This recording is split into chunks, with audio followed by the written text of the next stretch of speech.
Hello and welcome to the Pilgrim Way. My name is Norman Graham and I'm a minister in the Baptist Union of Churches in Scotland.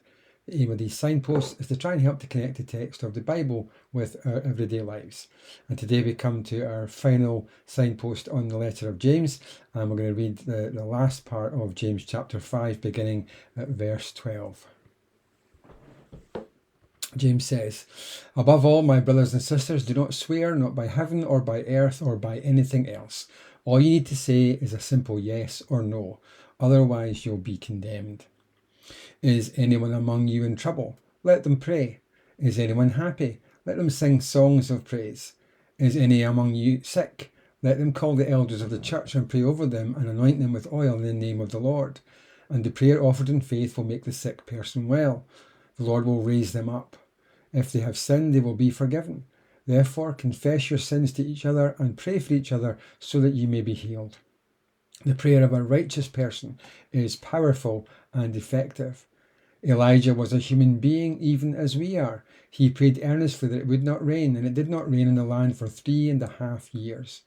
Again he prayed, and the heavens gave rain, and the earth produced its crops. My brothers and sisters, if one of you should wander from the truth and someone should bring that person back, remember this: whoever turns a sinner from the error of their way will save them from death and cover a multitude of sins." Well, the final verses of chapter 5 lack the greetings and benediction common to most New Testament letters. But since James's letter is an exhortation calling people to live out their faith in practical ways, it's fitting that he ends his letter with a call to action. Verse 12 seems to kind of stand on its own. It's not particularly connected textually to the verses that immediately precede or follow it. And so the phrase "above all" is probably James's way of saying "finally," as he draws his letter to a close. Once again, he describes his readers as brothers and sisters and issues a command about their behaviour. They are not to swear. And by that he means that they are not to swear an oath. Especially they are not to swear oaths that involve invoking God's name or substitutes for it to guarantee the truth of what we say. In the First Testament, there were two basic commands about swearing oaths. Deuteronomy 10 verse 20 says, "Fear the Lord your God and serve him, hold fast to him and take your oaths in his name." So swearing an oath was permitted in the First Testament law, but because such oaths were made in God's name, they were never to be broken under any circumstances. For as John Calvin notes, since the majesty of his name is holy and sacred, we mustn't profane it out of either contempt or irreverence by breaking our oaths. By the first century, the traditional teaching of the Hebrew Scriptures was interpreted in ways that gave people some sort of leeway about the extent of their obedience in keeping oaths. And some rabbis even taught that an oath wasn't binding as long as it didn't include the name of God. As a result, people began to swear oaths on lesser things, like today folk might say, I swear on my mother's grave, etc. And human nature being what it is, this basically gave them license to break their oath or lie if the situation required it. Swearing an oath, even in God's name, effectively became meaningless. Contrary to that practice, James commands that Christians shouldn't swear any oaths, but should simply speak truthfully and let their yes be yes and their no be no. In other words, as disciples of Jesus, our truthfulness should be so consistent and dependable that we don't need an oath to support it. A simple yes or no should suffice. James is deliberately echoing the teaching from Matthew 5 verses 34 to 37, where Jesus says, "Again, you have heard that it was said to the people long ago, 'Do not break your oath, but fulfill to the Lord the vows you've made.' But I tell you, do not swear an oath at all, either by heaven, for it's God's throne, or by earth, for it's his footstool, or by Jerusalem, for it is the city of the great King. And do not swear by your head, for you cannot make even one hair white or black. All you need to say is simply yes or no. Anything beyond this comes from the evil one." Verses 13 to 18 are almost always quoted whenever the subject of healing is discussed, and these verses do speak on the theme of divine healing. However, the true theme of the passage is actually prayer. In fact, prayer is mentioned in every verse as a commendation to individual believers and to the gathered community of the faithful. As James closes his letter, he commends prayer to his readers in the different circumstances that they will face as individuals and as a community of faithful believers.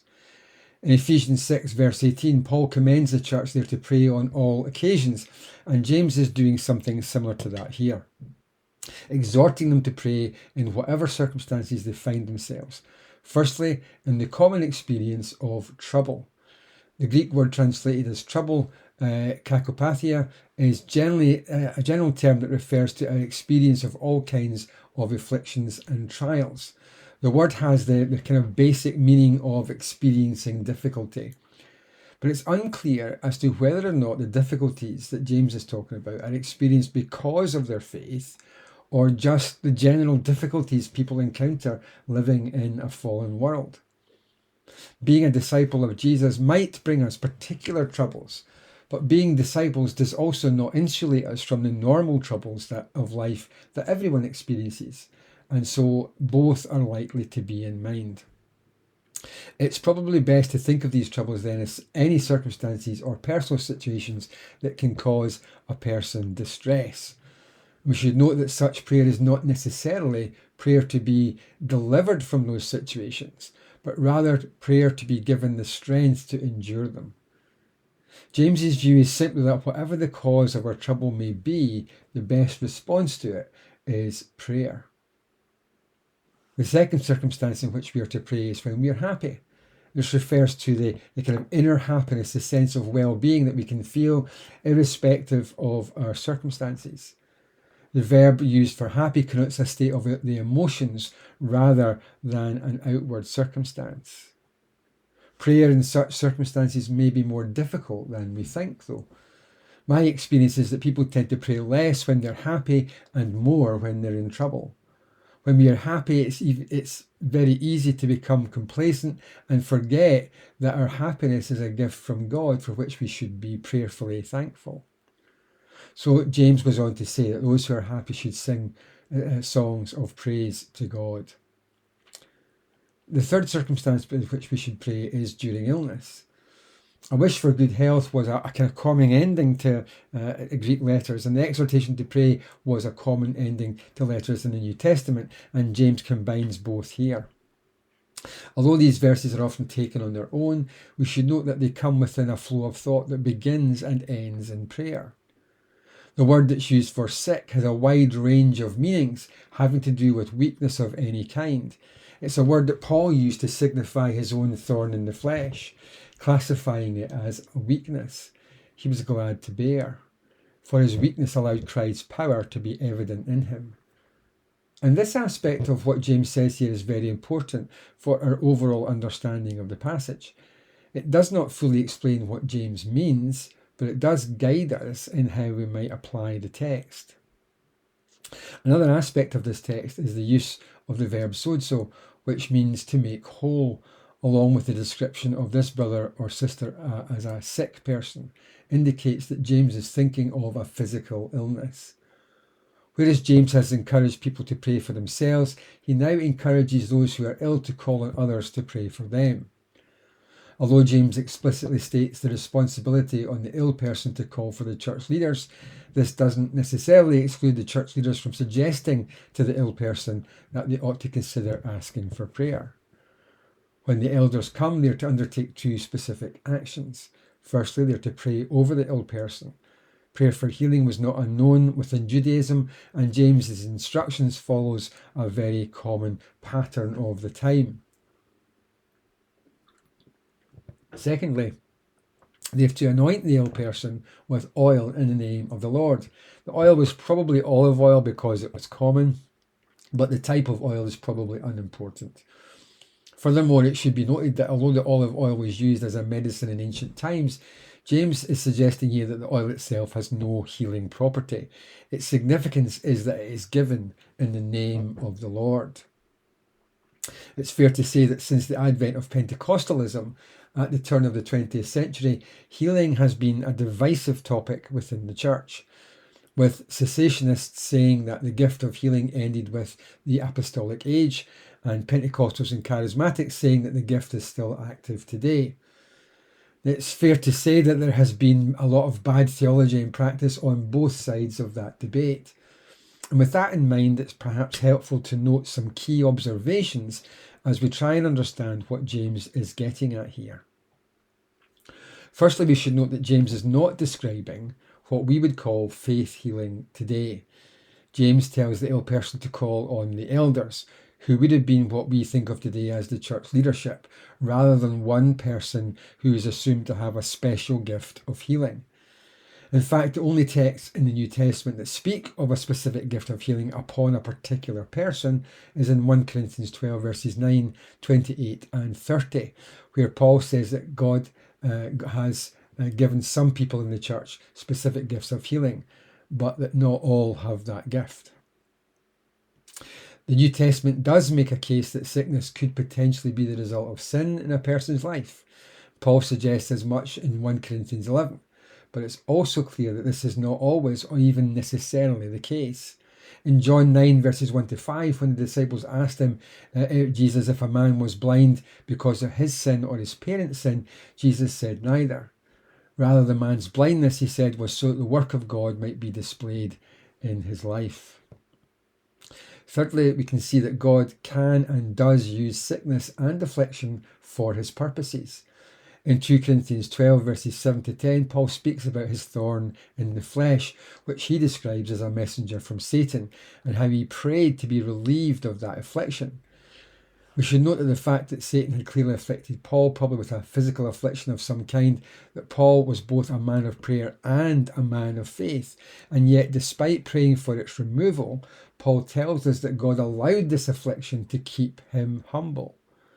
So a physical affliction was used by God to fulfill spiritual purposes in Paul's life. And so it may be the case with us. A famous modern equivalent of this would perhaps be the story of Joni Eareckson Tada, who has had a tremendous ministry over 50 years as a result of an accident that left her paralysed. It's unlikely that she would have had that ministry had she also not had her accident. Fourthly, the ability of Jesus to perform the miraculous has nothing to do with the faith of the person needing to be healed. Excuse me. In Acts 3, Peter and John are on their way to the temple when they encounter a crippled man begging for money.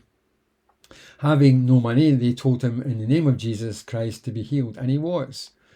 The text in Acts gives no indication that the man even knew who Jesus Christ was, and he certainly was not looking for or expecting healing. He was looking for money. Fifthly, calling the elders to anoint him with oil and pray for healing is not a guarantee of healing. We should note that the prayer that James speaks of is a prayer offered in faith. However, whilst a prayer of faith will certainly be offered with confidence in God's ability to answer and heal the person, it also involves absolute confidence in the perfection of God's will. A true prayer of faith, then, always includes within it a tacit acknowledgement of God's sovereignty in all matters, that it is God's will that must be done, and it is clear that it is by no means always God's will to heal those who are unwell, as Paul's thorn in the flesh demonstrates. And so as we read through this passage in James, it's kind of good to keep those points in mind. The latter part of verse 15 seems to suggest that the cause of this person's sickness was sin, and we've already noted that this can be a specific cause of sickness. It's certainly true that sickness and sin were closely associated with one another in the ancient world. However, as already noted, that's not always the case, and we shouldn't jump to that conclusion.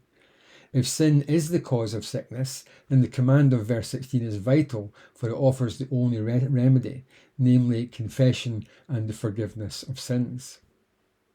It's also important to note that the righteous man in verse 16 is more accurately translated as righteous person, so women are included. We should also note that this person is not righteous because they are super spiritual. Rather, the person is righteous by virtue of having been made righteous because they've been forgiven for their sins through Jesus Christ. So the prayers of even the humblest Christian are also effective. To illustrate this, James points to the example of Elijah, whom he describes as a man just like us. By this, James means that Elijah was subject to the same human limitations as the rest of us. And Luke uses the same expression in Acts 14, verse 15, when Paul and Barnabas try to convince the citizens of Lystra that they are not gods, but just ordinary men, through whom Jesus has performed a miracle. Just as Elijah's prayer resulted in the refreshing and replenishing of the earth, so too the prayer of the righteous person will result in the refreshing of the sick person through healing. James makes the point that Elijah prayed earnestly. The Greek phrase is literally he prayed with prayer, and emphasizes the intensity of his prayer. One translator puts it that he prayed and prayed. The word effective simply means that prayer works. It does what it says on the tin. James' sustained emphasis on prayer brings him to the end of his message, though. And he encourages these believers to hold on to the truth and to trust God in prayer during their trials and to keep helping others to do the same. The truth that James speaks here is not a set of intellectual facts, but is more likely, the truth that he speaks of here is not a set of intellectual facts, but is more likely all the truths contained in the gospel, which is, of course, not a set of dogmatic beliefs to be believed intellectually, but rather it's a way of life. The ancient manual of Christian instruction, the Didache, says that there are two ways, the one of life and the other death. So anyone who wanders from the way of life must wander into the way of death, and there is no other option. Our response to anyone who has wandered from the way ought to be one of care and concern rather than one of judgment and condemnation. The final verse of James's letter makes it clear that prayer stands at the centre of the Christian experience, whether prayer for forgiveness from sin, prayer for healing, or prayer to endure trials and troubles.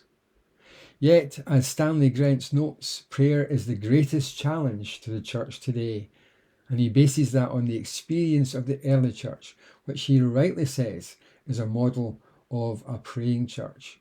We cannot help but notice that as a praying church, the early church turned the world upside down. And so there's a real challenge there for the church today to be a praying church, to be praying all the truths of the gospel, to be praying for their family and neighbours, their colleagues, to be praying for our communities, that the power of the gospel will transform people's lives. Perhaps if we did that, we too might turn our world upside down. Let us never forget that the prayer of a righteous person is powerful and effective. Thanks for listening.